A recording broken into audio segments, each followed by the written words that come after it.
The first piece that I do is I give myself grace. I'm the Superward representative, but I am not Superwoman. And unfortunately, a lot of these issues and concerns, they predate my even birth.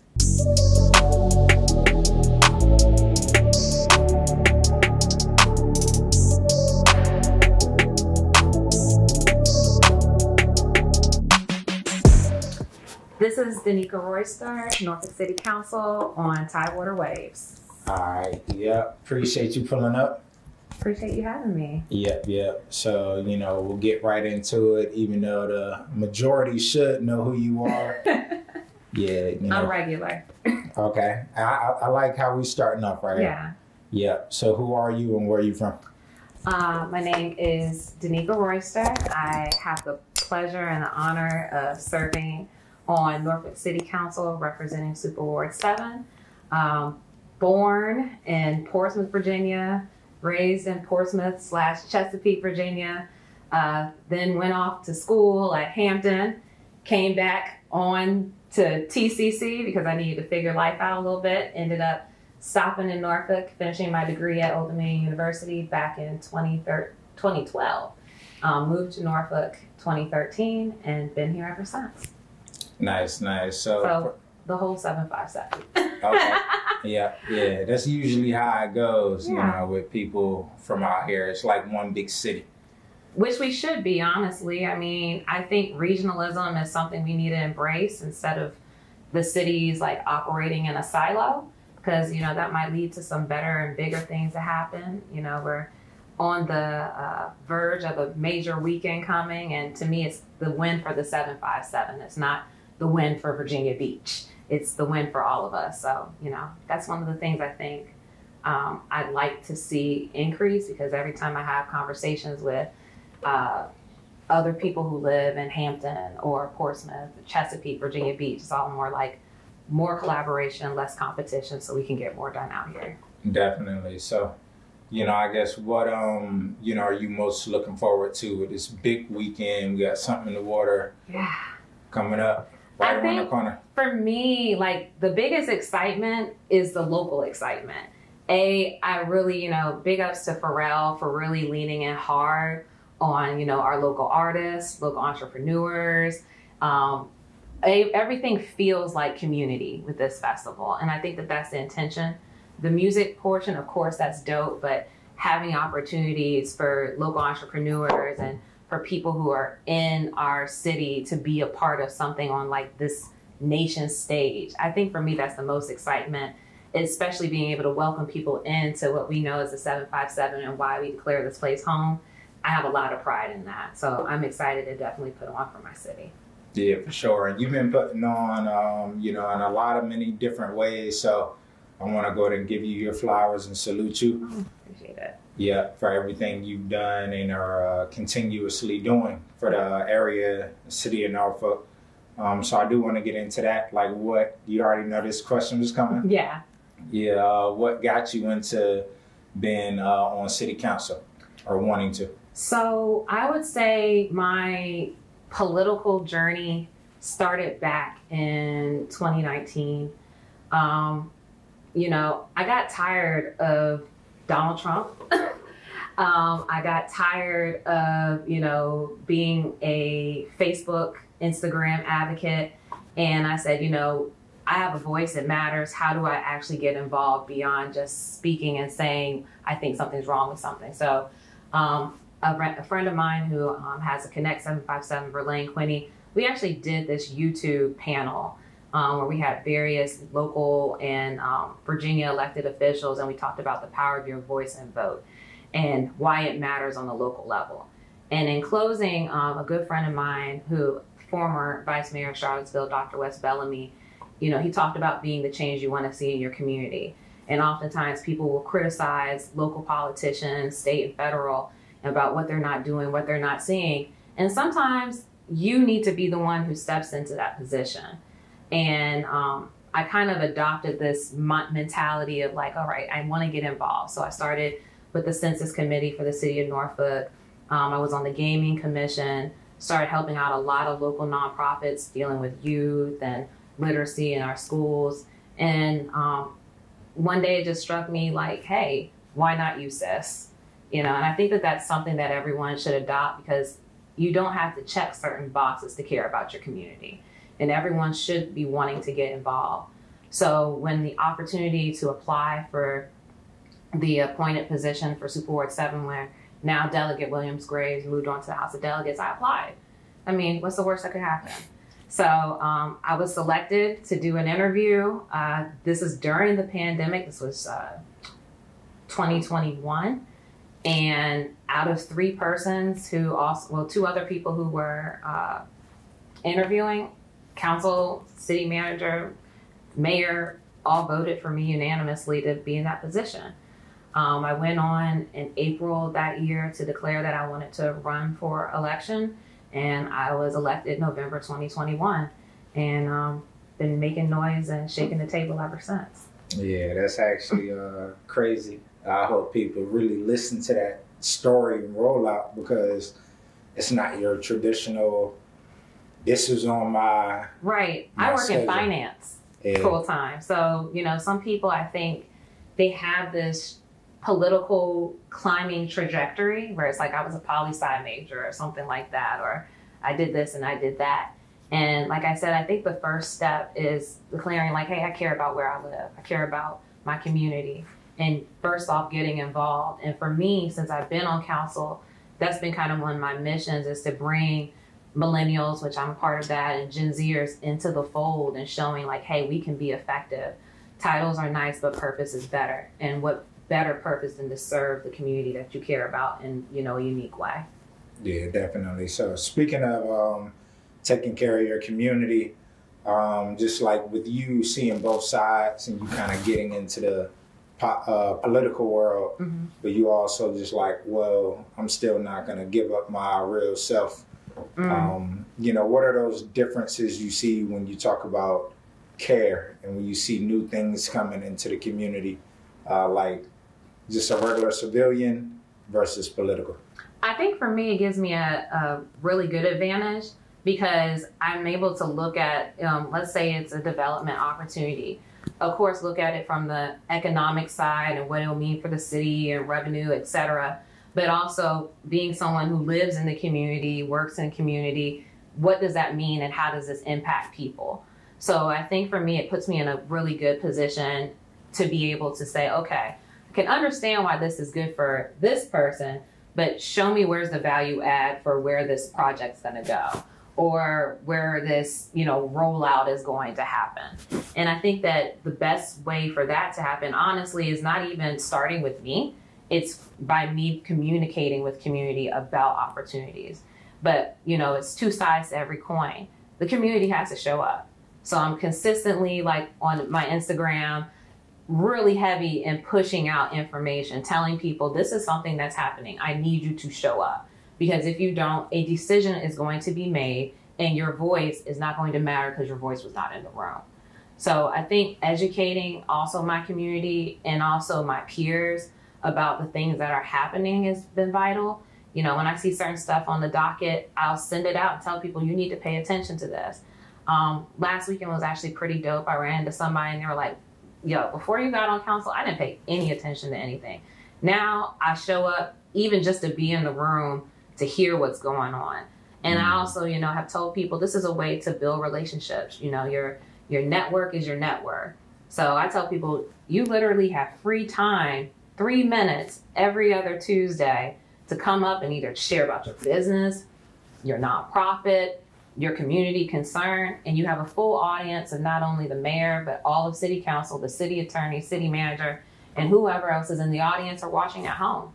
And I know a couple people that have benefited from that, and they were like, hey, if I would have never came up and talked about this, this person would have never reached out to me. And, you know, letting my community know that, hey, this is also an opportunity for us to get engaged where we have the ability to benefit has been vital. Definitely. You know, speaking of the city council and, you know, people being able to come out, like, I want you to speak on, even though this interview is going to drop, you know, a little later, but like it's Tuesday. Yeah. And then what, you know, I guess, are some things that people can look forward to at tonight's meeting. Well, one of the things that I'm really excited about for tonight's meeting is I know that there's going to be a host of community members who are going to come and speak up and about their experience with the most recent small business and nonprofit town hall series that myself and Councilwoman Johnson put on for Superward 7. Something I'm really proud about, because oftentimes we have work sessions, and I tell people the work sessions is where all the gems are. You care to watch the voting piece, that's cool, but if you want to know about upcoming projects, money, programs, that's where you pay attention. And we found out, like, last year, most people don't watch them or they don't know how to access the information. So we were like, it's time to take this show on the road. So between the month of February and March, we actually hosted 4 town hall series for small businesses and them getting opportunities to find out about grant opportunities, how to get employees, grant money paying salaries, and then for nonprofits, because a lot of them do a lot of the work and the heavy lifting for us in the community, where they can get support, find space, and all that. I think that we ended up having over 100 attendees at both. And so I know a lot of people are going to come out and not only share their business, but their experience and what they found out about getting SWAM certified, capital access grants, the commercial corridor program, the PIC program, a lot of stuff that people generally would not know about. But we saw a need to say, hey, we need to take this from City Hall and bring it into the community. And I was really excited about that. And the turnout was amazing. The questions being asked were amazing. And, you know, it was something that I was happy that I was able to deliver to the community. So that's one thing. Of course, one of the major pieces that we've been talking about in council is the flood wall. If you live in Norfolk, if you've traveled in Norfolk, you went to school in Norfolk, you know, after 20 minutes of rain, what happens in Norfolk? Yes. Underwater, right? Atlantis. Atlantis, exactly. So that's something that's a problem, because it stops business, it can impact housing. And I believe like Norfolk is like number 2 right behind New Orleans as it relates to flooding. And we can't let that just be something that stands by. So that's been a major topic we've been talking about. The city was awarded money from the U.S. Army Corps of Engineers. We have some matching things we have to do. So that's a big discussion. And I think it's important for people to know, like, hey, when financial decisions are being made, to know where that money is going and why is it being spent. Another big part of that is we are in budget season. So I normally spend a lot of time when I'm in my communities at civic league meetings or whatever, gathering lists of like, what are the community needs? So that way when the budget comes around, it's like, all right, here's my list. They need this in Park Place. They need this on the south side. Norview is in need of this. This isn't need is in Lambert's Point. You know, over in our public housing communities in the St. Paul quadrant, we know that we're doing this. We know NRHA is doing this, but we need more accessibility and these type of things as it relates to transportation, working with HRT. So I think for me, that's also where the work comes into play, because sometimes people think like just being on council is voting aye, you know, showing up, taking pictures and keep it moving. But honestly, the real work happens, you know, after Tuesday and before Tuesday. And I would tell people, you know, a part of what I would say has been my success is leaning in real heavy on community, because I'm only able to do my best when I have the community involved. And I feel like your village is what, you know, pours into you and also gives you the direction and where you need to go, as well as my, I would say, obligation to them is to also educate them about opportunities that they might not even just be aware of. Yeah, for sure. So, you know, speaking of that education, that's big. When we talk about, you know, why people want to live in certain areas. Right. And in Norfolk, you know, we got like, you know, just a lot going on with the food desert and the education and just, you know, the gentrification and, you know, moving around the housing with the St. Paul. So I guess like what preparation do you do to like kind of, you know, take on all of these different moving parts in the city? Well, I would say the first piece that I do is I give myself grace. I'm the Superward representative, but I am not Superwoman. And unfortunately, a lot of these issues and concerns, they predate my even birth. These are things that are 30, 40, 50 years in the making. And a lot of them are deeply rooted in systemic racism. And so first, I think you have to call a thing, address it for what it is, and then look at like the impact of, you know, what is the thing that's pouring into that. We recently, well, I would say last year, it sunsetted, but I got the opportunity to serve on the Social Economic Equity Opportunity Commission, where we addressed everything from education and youth, violence intervention, affordable housing, health disparities, and a plethora of some other things. And how do you tackle all those things at one time? I think you don't. I think honestly what you have to do is take things one piece at a time and also try to see where everything aligns. You know, so if we're even going to have a conversation, which is a vital one, about gun violence, you have to recognize that gun violence, you know, is the symptom. It's not the disease. The disease is poverty. The disease is lack of access and opportunity to resources. So that's just an effect. So it's just like, okay, how can we have a conversation about valuing human life where within a community, they don't even have access to nutrition? And that's supposed to be one of the fundamental, like, basic things that you have in life is access to food, air, water, housing. So we have to attack those things. When you look at the housing concept, right now we're having conversations about, you know, inclusionary housing policies, or how do we advocate for more developers to build more affordable housing, but also satisfying a need for people who want to move into the area who need market rate housing, you know? So creating that balance and making sure that not all of the affordable or low income housing, for example, is concentrated in Superward 7 as it is right now. We had a conversation last week at our retreat, and, you know, my counterpart, Councilwoman Andrea McClellan, there is no NRHA public housing in Superward 6. You know, was that by design? I would think so. Redlining, literally, if you run a line up St. Paul's and you look at it, there's a divide. Literally, like from the side of where, you know, formerly where Tidewater Park used to be, and then you have the scope and everything else on the other side. It's just like the tale of two cities. But what's vital is my other counterparts understand and recognize the needs of my community, and they also partner and collaborate with me to make sure that A, we're deconcentrating poverty and we're expanding those opportunities even into their communities. But that also requires a change in mindset also with the citizens who live here. We're battling something called NIMBYism, you know, not in my backyard. So it's just like, oh yeah, everyone should have some place to live, but not here. And that's been something that's been really troubling, especially when I hear it coming from people who look like me and you. Like, I just thought that was wild. And I remember having a conversation and I said, you know what, y'all kind of sound like some other people who say, oh, well, yeah, they need a place to live, but I don't want them living near me. That's crazy to me. You know, you can't define someone and their character by their circumstance, which honestly, due to systemic racism and lack of access and opportunity and resource, put them in that position. And when the city and, you know, historically resources haven't been poured back into those communities for people to empower themselves, or as others would say, lift themselves up by their bootstraps, I ain't got no boots. So, you know, for me, it's a lot of work. It's a lot of moving pieces. That's why I said it's an all hands on deck type of situation. From me as the elected official, I play a position, to the constituent, they play a position, to the developer, they play a position, to the educator, they play a position, and even the parents, y'all play positions.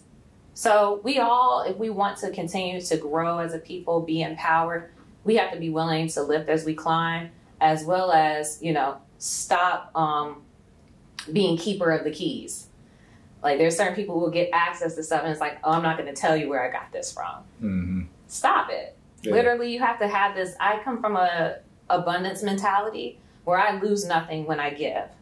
And I feel like the more of us who adopt that, put it in action, and are willing to assist, help, and also volunteer our time, we as a people will continue to progress. But we also as a people have some work to do too. Yeah, for sure. So I like what you said, because that's exactly what I was going to get into, like where you come from, because we've been talking a little political talk, city, but I want to get to know more about you and like, you know, how you came up? Because you obviously have a good foundation, you know, solid in what you're doing, so you can kind of speak to, you know, just what instilled that in you. Well, just to be fully transparent, I'm one generation removed from poverty. Both of my parents, my mom, she grew up in Alabama, Greenville, Alabama during the 60s, you know, born on a farm. My grandparents had, I think at most, maybe 6th grade educations. My mom was one of 13 children growing up in the South, where, you know, people talk historically about racism and things of that nature in Alabama. I literally remember growing up as a little girl and hearing stories, and these are my aunts and uncles who are still with me today and what they experienced. My dad, on the other hand, he grew up in Southeast DC, a whole different type of poverty compared to country, raised by my grandmother, single mom of 7 by the age of 29, and they grew up in the projects. So even though that was not my lived experience, my parents definitely instilled within me a work ethic, empathy, understanding and care, as well as understanding that, you know, compassion and drive is something you have to have. You have to have this get at it mentality. This whole waiting for Superman syndrome to come and save us is not happening. We have to save ourselves, and ultimately, being a resource to others is something that you can find value in. So for me, that was my foundational principles based off of, you know, the lived experience of my parents and my relatives, and then pouring into me so I don't have to be, you know, the same story or generational thing happening. And I think for me, it has made me who I am today, because yes, I was blessed that certain struggles I didn't have to go through, but I also was blessed to be surrounded by people to, you know, either indirectly or directly experience some of the things that they were. So it's like, I'm not only compassionate, but I see the impact.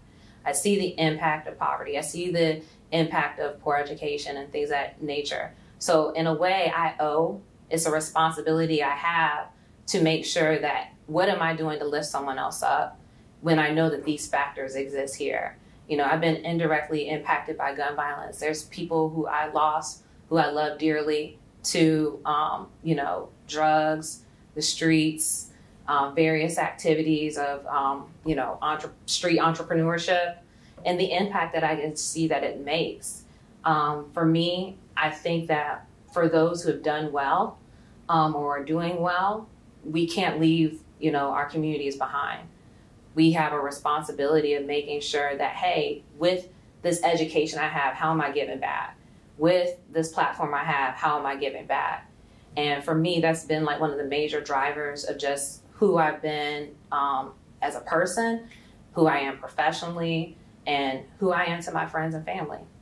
Yeah, dope. So, you know, I'm glad that you kind of tied both in. It's like, even though you came from that, you still got them values that's possible too. So leading into my next question is like, how important is representation to you being your authentic self in this position? So you speak to that. Representation matters, period. Full stop, that's the end. Literally, I've been in rooms, I have an email, literally, I'm just waiting to pull the trigger on, where there's someone who will literally email you and tell you why certain people should not deserve to exist in a space because it impacts their bottom line. That is wild to me. But guess what? Decisions will continue to get made if there's not a Danica in the room to speak up and say, yo, that's wrong, that's wild, or Danica in the room to advocate and speak out about these types of things. So that's why I strongly encourage everyone to get involved in your neighborhood, get involved with, you know, a nonprofit about something that you're passionate about, run for office, you know, do these things, because we deserve not only a seat at the table, but in the boardroom. I want to be, you know, not just a part of the conversation, but a part of the solution. And for me, that's vital, because people will talk to me all day about something, but I'm always asking them, but did you show up? No. Why am I just now hearing about this problem today? Like, you cannot tell me that I am not accessible. And I think one of the things that I've brought to the table is just a different type of leadership and a different energy that people haven't seen before. Because I always wanted to be, for me, the elected official that I always wanted my elected official to be to me. I don't know if that makes sense, because I think sometimes we envision, you know, the mayor, the council, like they sit on Mount Olympus and us mere mortals are coming to council, or it's an honor to be in contact with you. I was like, no, I literally work with you. You should be able to talk to me. You elected me to represent you. And it's important for us to be reflected in these boards and commissions and serve. Because if we're not serving, honestly, we are what's being served. We're what's for dinner. I'll give you an example. Recently, one of my council colleagues had asked me if I would want to co-chair a commission on like nightlife, entertainment, culture type stuff. And I told her no. I told her I think it would be a waste of time right now, because ultimately these people who you want me to bring to the table are my friends. These are people who I know in real life beyond Instagram and, you know, the people who come to council. And I said, I'm not going to put them in a position where they serve on a performative commission, yet the people who really make the decisions, like, you know, your DNC, your stakeholders, they're the ones that once this is over, they have the right to say deny, deny, deny. Yeah. I said, we have to have a conversation with them to say, hey, this is the expectation of what we want to do. Are you even on the same page? Right. So that meeting took place with those stakeholders. It was myself and Councilwoman McClellan, and she's Superward 6, I'm Superward 7. So combined, we represent the whole city. And one of the things that came up was music. And coming from a family, my uncle, DC, go-go DJ, years, I've spent time around the industry via him and some other relatives who are in that space and friends. I understand it from a different perspective than my colleagues. So having this, you know, necessary conversation to explain to someone, you know, me listening to the future does not lead to gun violence. You cannot draw that line, because basically this narrative that's being created is there's a certain type of music that's leading to gun violence. And I said, well, unless as the music is leaving the speakers, it transforms into bullets and then disperses itself across the city, I don't hear what you're saying. And ultimately what I had to share is that that's your theory, because the solution that was brought to me is, well, we're open to having DJs. What if we regulate, though, what type of music they play? Yeah. I mean, it kind of makes no sense. No sense. So my response was, okay, well, how about if that's the case, if we're going to try to say that that's the lineage or that's the line, we need to go up to Harris Teeter, because that elevator music, it must be striking a nerve with somebody, because guess what? You have people who got up in Buffalo who were murdered at a grocery store. Right. So don't tell me something or just throw out stuff without me, not expecting me to push back on you. That is why representation matters. Because someone else, they might have just sat there and said, okay, that makes sense. But there needs to be someone there to say, hold on, full stop. That makes no sense whatsoever. But these are the conversations that need to happen. This is why people need to show up to these meetings and be in attendance. And I know that sometimes they're not fun. I know that sometimes the hours can be inconvenient. But ultimately, you have to recognize that sometimes that's also by design. Yeah. And once you peep that, what are we going to strategically do to make sure that doesn't happen? Needless to say, I don't know where we left off in that meeting. I have hope that things will change for our downtown. There's some data, I think, that supports that a change needs to happen. I think by what they say, is it 2030, 2025? You might have to fact check me on this. But 75% of the workforce in America is going to be millennials and Gen Z. So how that shapes the downtown, how that shapes our workforce, it matters. Yeah, so I'm glad you feel, just able to talk so freely and comfortable about just whatever topics and just calling things, like you say, for what it is. This open platform. So, I want to thank you for that. And you got my and our as a community full support. Appreciate when it comes down to, you know, just pushing things along. So I know a lot of people share your sentiments, but you're just in a different position. Yeah. So and I think one of the things is, and I'm not even going to not say this, I need my community. I need my village. I need my village to know that I am only one vote. So if we want to make noise, if we want to make change, we got to pull up. Because oftentimes people expect me to be able to carry the entire load, but I'm like, no, I need 4 other votes to make something happen. I think we talked about that when we had the, which shout out to you because you do everything. The meeting of the minds where, you know, I think someone made a statement like it takes 5 to stay alive. It takes 5 votes for something to pass. So when we're talking about business, when we're talking about opportunities, et cetera, that's an educational piece for our people where you can't just ride off of, I got Danica's support. You got to reach out to Ward 1, Ward 2, Ward 3, Ward 4, Ward 5, Superward 6, because you need 5 votes. And also another thing is you have to also recognize your voice and your vote matters. Participating in local elections matter. You vote for me, you vote for your school board representatives, you vote for your Commonwealth attorney, you vote for your commissioner of revenue, you vote for your treasurer, and these are all local positions where you feel their impact of the decisions that they make every day. So I tell people we can feel how we feel about Uncle Joe, we can feel how we feel about that man who's the governor right now, but at the end of the day, how much energy do you actually put in for the people who are on the ground every day who are making a difference in your life? If you give them a pass, then, you know, where really is the accountability? Because you owe it to yourself, you owe it to your kids, you owe it to your community to get involved and be active, be a representative, and show up and pull up for it when it, not just when it's cool, but when it matters, which is every day. Definitely. So, you know, also, you know, speaking of everything that we done talked about and how you got into your spot, what's next for you? What is that, I guess, next level if you've thought about it? I honestly haven't thought about it. Being someone who has anxiety and is a overthinker in recovery, I try to stay focused. Honestly, there's so much to do right here, right now, that I'm not even thinking about the next move. If anything, I'm looking for the next solution to, as we talked about, the list of issues and concerns. Mm-hmm. So I would say right now, the next thing for me is getting this budget passed, getting some money into my communities, getting some programs activated, and putting some more people on so that they continue to live, thrive, and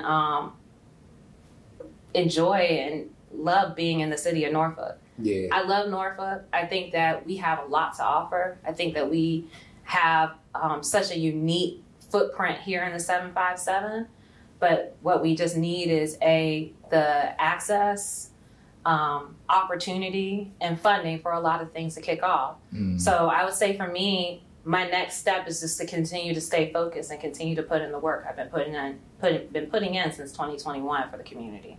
Right, yeah. So I know that sounds like a political answer, not at all. As I said, it's just like I can't even think about the next thing because I already have so much stuff on my plate. Mm. So if I had to say, though, some things that I aspire for is not to be the only one.